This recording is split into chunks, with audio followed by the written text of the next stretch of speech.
Our verse today is Exodus chapter 3, verse 7. Then the Lord said, I have surely seen the affliction of my people who are in Egypt, and have heard their cry because of their taskmasters. I know their sufferings.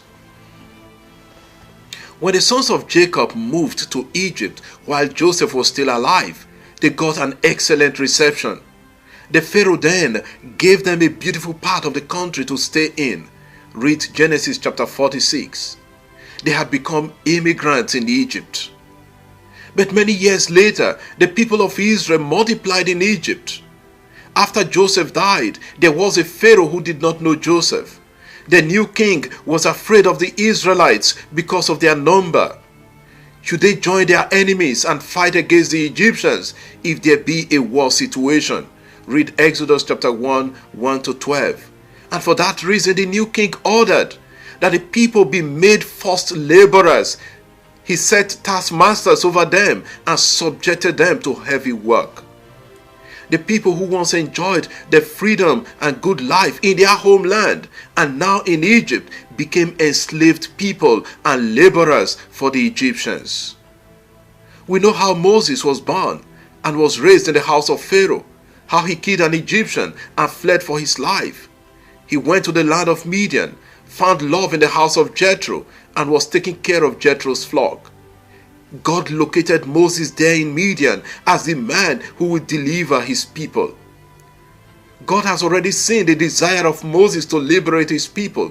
Moses had a heart for his people, although he was raised with a silver spoon. In our verse, God says to Moses, I have surely seen the affliction of my people who are in Egypt. The word for affliction in Hebrew is oni. This word also means poverty or misery.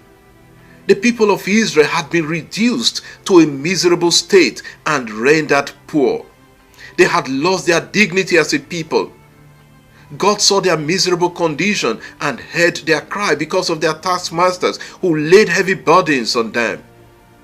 One major issue in our world today is that of migration.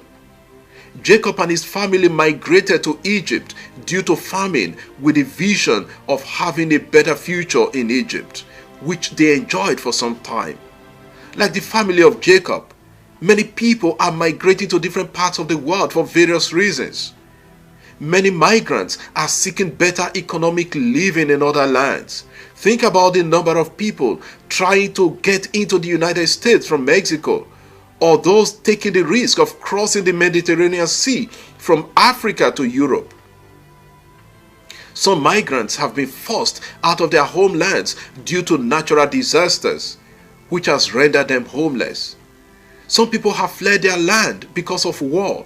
Think about the over 2.5 million Ukrainians now seeking refuge in many countries, or many Nigerians in the northern part of the country living in internally displaced persons camps, IDP camps.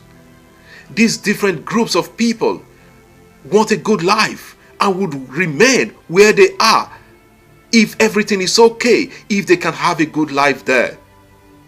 They are already in pain migrating to other countries. On the other side of the spectrum are those who receive these migrants. Some of them are very good, but we have some people who have become beneficiaries of the system, treating some migrants as objects for sale.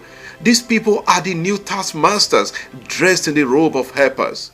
But we must applaud the many others who have become sympathetic to these migrants and helping them genuinely to settle into their new homes.